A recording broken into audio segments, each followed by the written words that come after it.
The Comb and the Collar.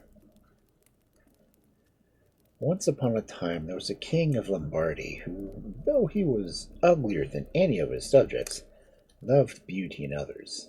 So he married a wife who was declared by everyone to be the handsomest of women, and whispered some, the most ill-natured also. Certainly she could not endure the sight of a pretty person, and her ladies were all the plainest of their sex. Worst of all, she was desperately jealous of the king's son and daughter by his former wife.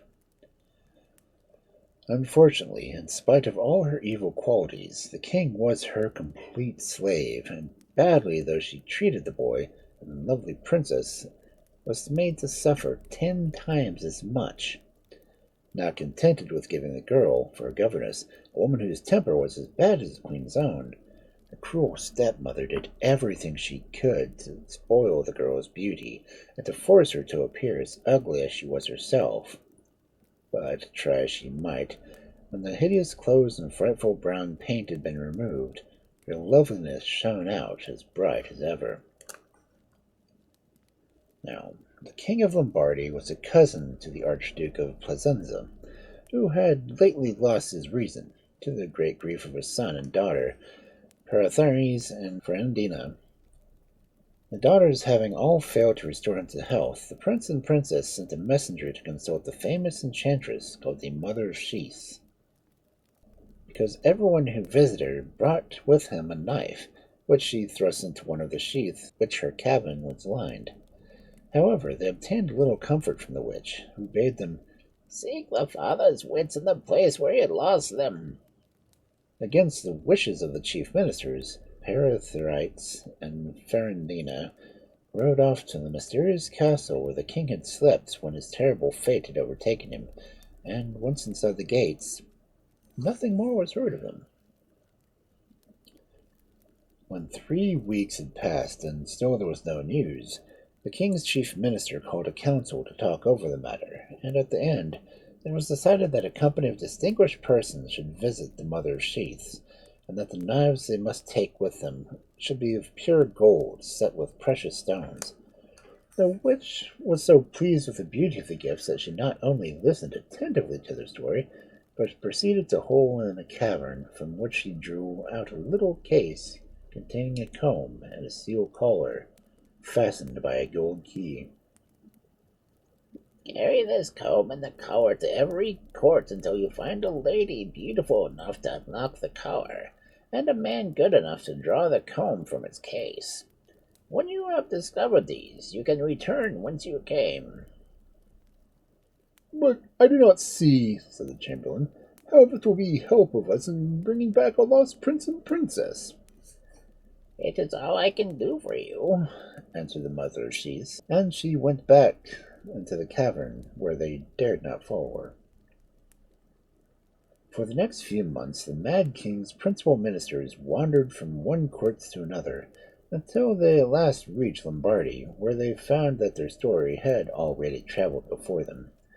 As soon as they appeared in the presence chamber, the king received them with open arms, for in his heart he had no doubt that his wife was the peerless beauty destined to unfasten the collar. If paint and hair dye and magnificent dresses could have ensured her doing so, he would have certainly been right. But, blinded by his love for this wicked woman, he really had no idea that her charms were not her own. At the appointed hour the queen entered the throne room, having by her side the young princess, in a most grievous plight imaginable. Her dress was so contrived as to give the idea that she had a hump. Her white and pink skin was thickly covered with yellow paint, and her black hair was hidden by a close-fitting brown cloth cap. Murmurs of indignation rose on all sides, and the ambassadors, who had frequently heard the princess compared to the lovely Ferrandina, were dumb with astonishment. As for the king, he could hardly raise his eyes from the ground, so ashamed was he, and signing to his son to take his place, he withdrew from the scene.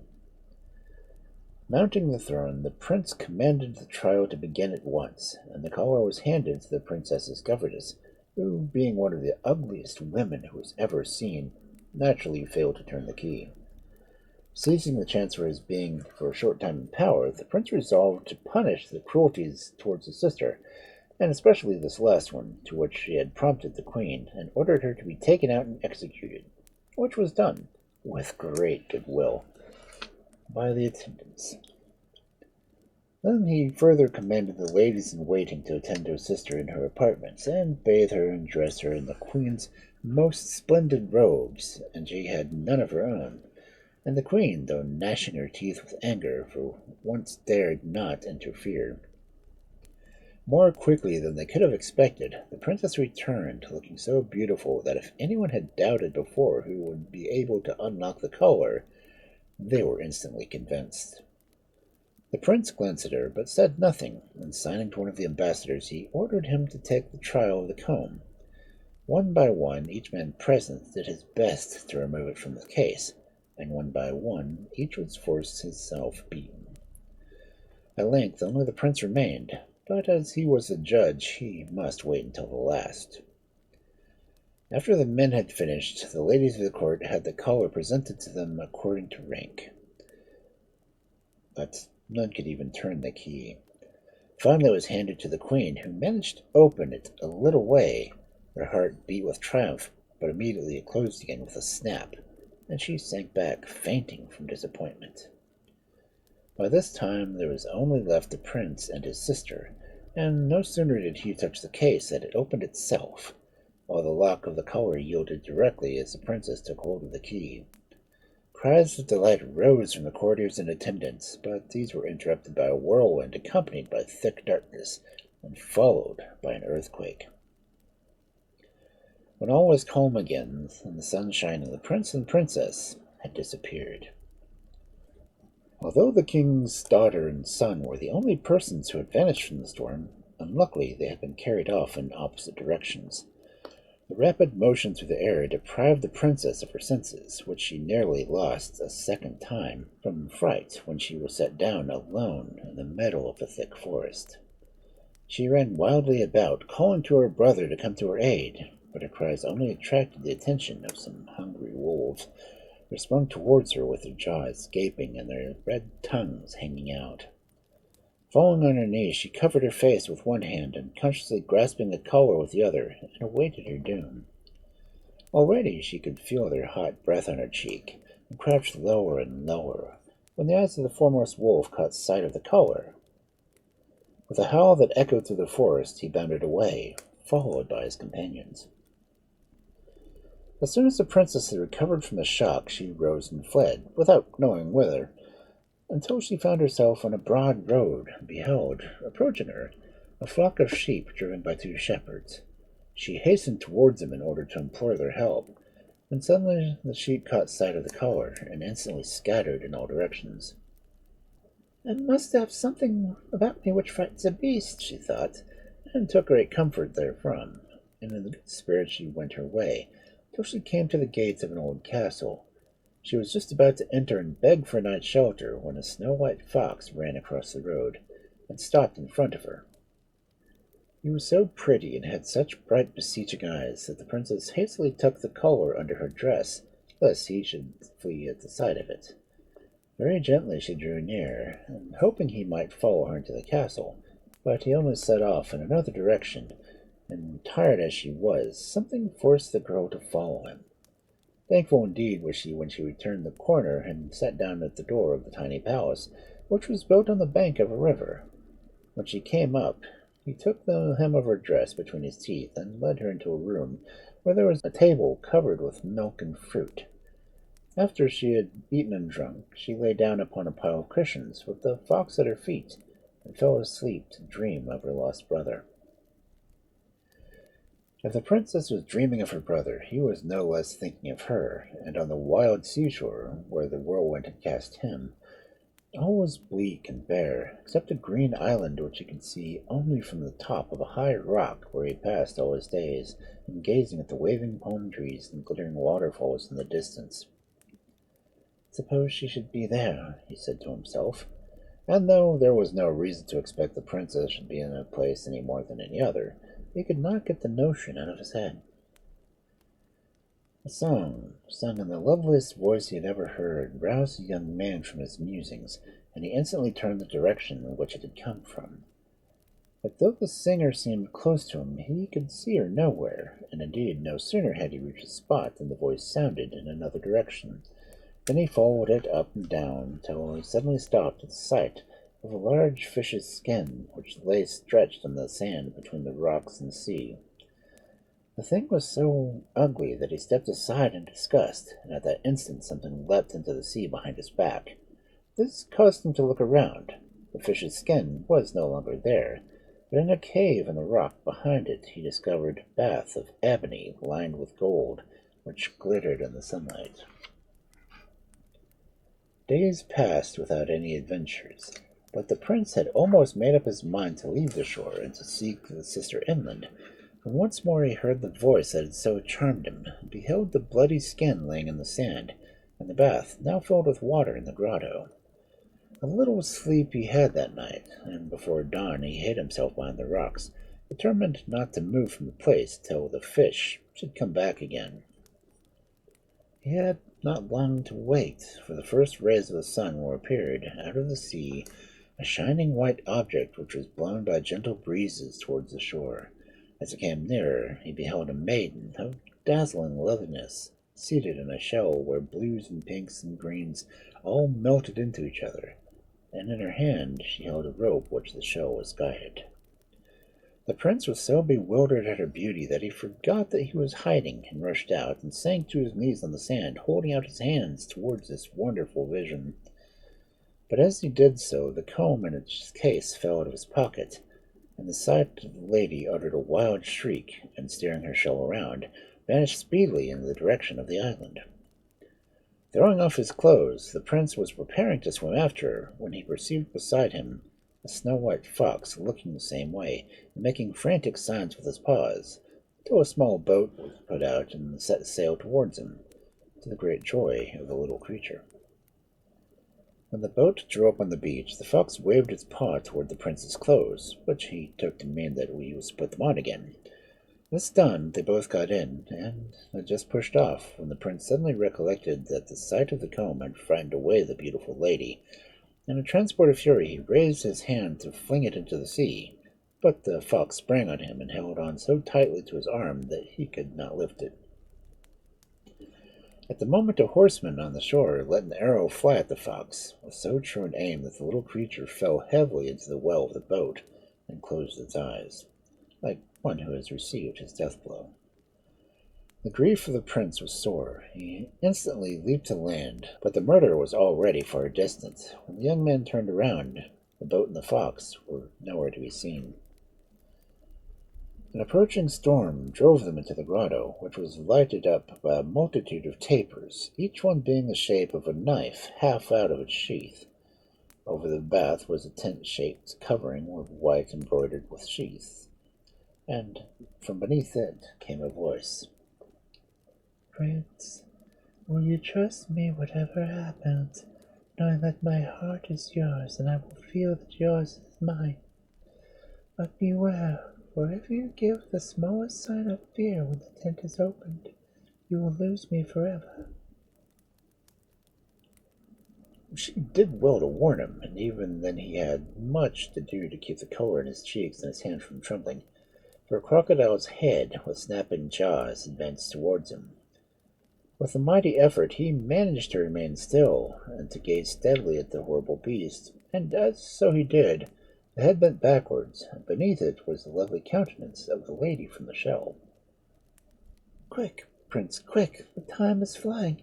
Comb me at once, or I shall vanish from your sight." At her words he took out the comb, but found to his surprise that it needed all his strength to draw it from the sheath. And strange to say that the proportion of the comb emerged from its sheath, and the lady's head was freed from its horrible covering, and her body rose a little more out of the water. When her shoulders and arms were freed, she called to him. "Enough, so far you have obeyed my orders. Now burn my skin." "Ah, that I could never do," cried he, but the lady cut him short. "Then we shall both rue it forever," she said gravely, "for I can only be the wife of him who will burn my skin." And while he stood hesitating, the curtains of the tent fell back on her, and the tapers fizzled out. Bitterly repenting his slowness, he wandered towards the forest where a fire was burning, hardly knowing what he did, but on his way he almost fell over the skin, which was lying across the path. Ah, fool that I was! This must be the skin she wished me to burn, said he, and seizing it in both hands he flung it into the fire, where it exploded with a terrific noise. At first he rushed off to some distance, not knowing what might befall next, but after a while he found that his steps had led him back to the place of the fire. The skin had gone and left no traces, but among the cinders he beheld something shining, which proved to be the magic collar. Ah, then his sister, for whom he had so greatly longed, must be near at last.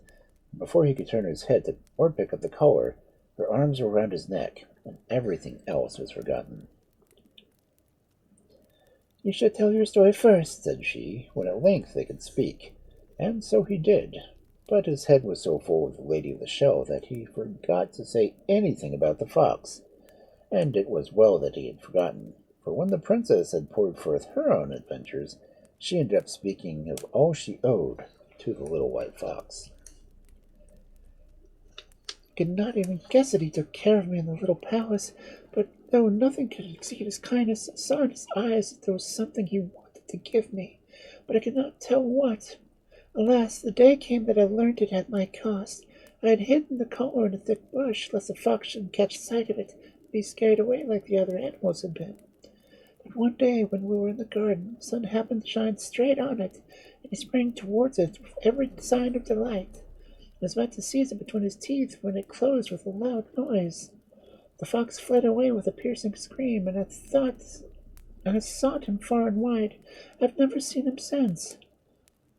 I was here when you flung the skin into the cinders, and no doubt, but in my hurry to escape, the collar must have dropped from me, my dear brother," she continued with tears in her eyes.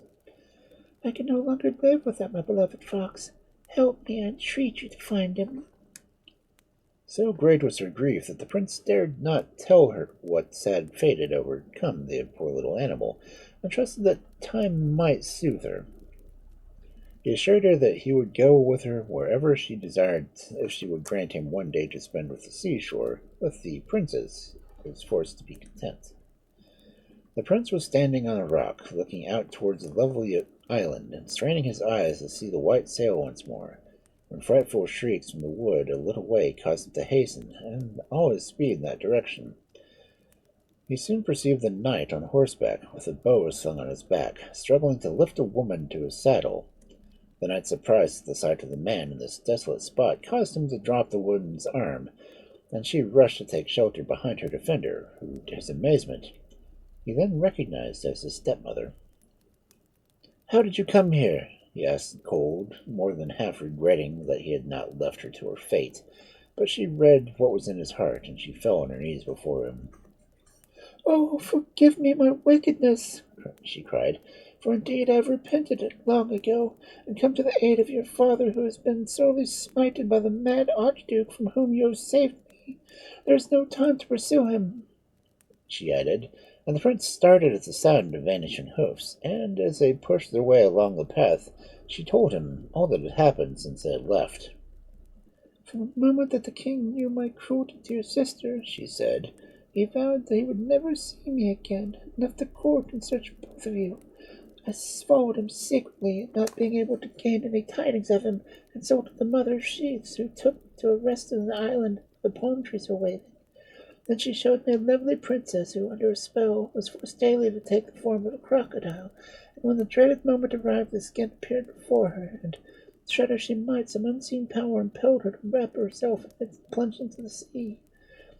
It is to this island I am leading you, but we first must find your sister, for her presence hangs in the life of the white fox, if indeed he is not dead already." "The white fox!" exclaimed the prince. "What do you know of him?" "Not much," answered the queen, "but since I arrived on the island he is always with us, and charmed us all. Yesterday we missed him, but in the evening a little boat drifted on the sands, and a white fox, covered with blood.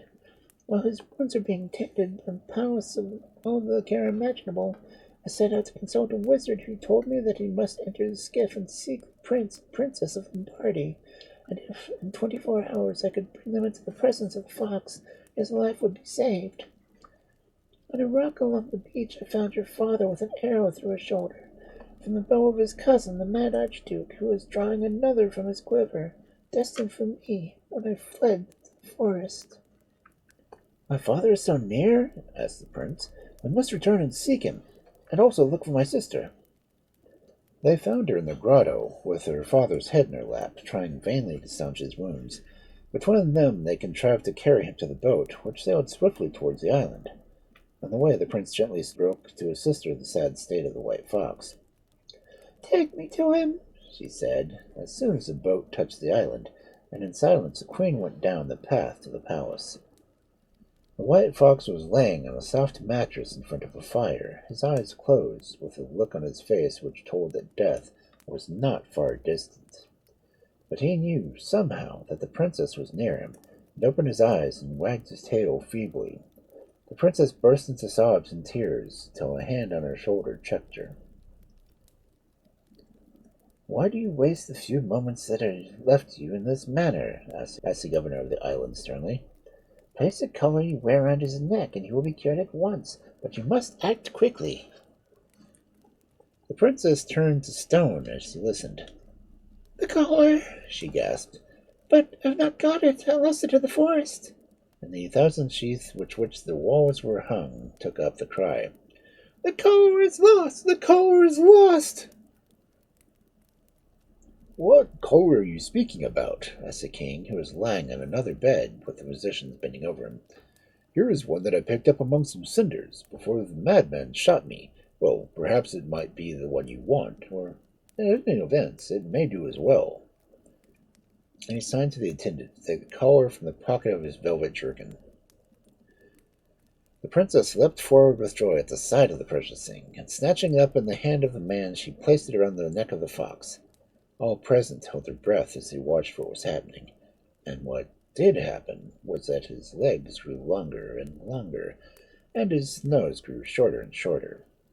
The fox was gone, and in its stead lay Paranthrites in a coat of thick white fur. Though the Prince of Lombardy was rejoiced to see his friend and cousin again, his heart still bled for the beautiful lady who had vanished so mysteriously.